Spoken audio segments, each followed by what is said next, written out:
जय श्री राम। जय श्री राम। जय जय श्री राम।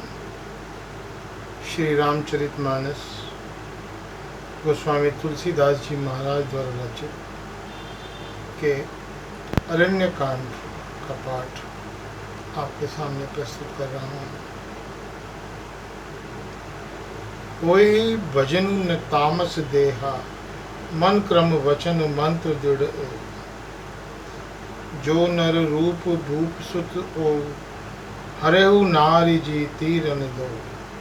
इस तामस शरीर से भजन तो होगा नहीं, अतएव मन वचन और कर्म से यही दृढ़ निश्चय है।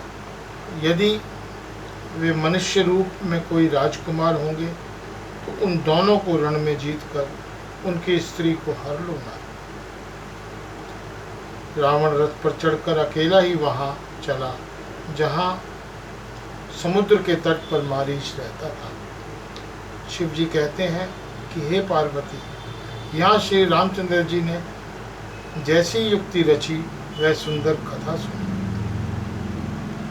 लक्ष्मण जब कंदमूल फल लेने के लिए वन में गए तब अकेले कृपा और सुख के समूह रामचंद्र जी हंसकर जानकी जी से बोले, हे प्रिय, हे सुंदर पतिव्रत धर्म का पालन करने वाली सुशीले, सुनो, मैं अब कुछ मनोहर मनुष्य लीला करूँगा।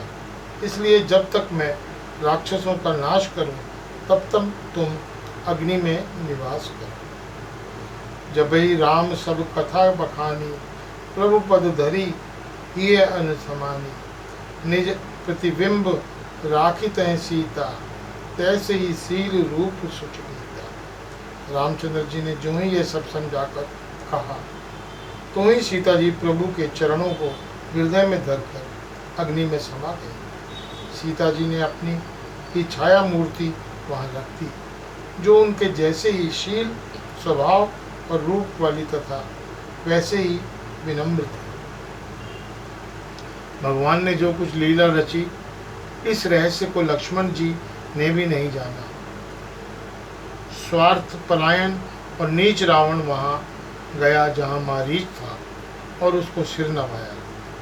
नीच का झुकना भी अत्यंत दुखदायी होता है, जैसे अंकुश, धनुष, सांप और बिल्ली का झुकना। हे भवानी, तुष्ट की मीठी वाणी भी उसी प्रकार भय देने वाली होती है जैसे बिना ऋतु के फूल।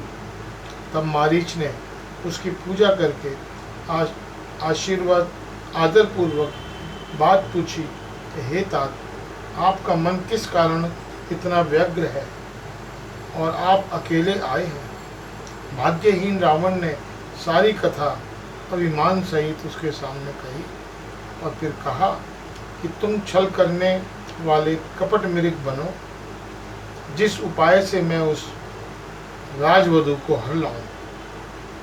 तब उसने मारीच ने कहा कि हे दशाशीष, सुनिए, मैं मनुष्य रूप में चराचर के ईश्वर है।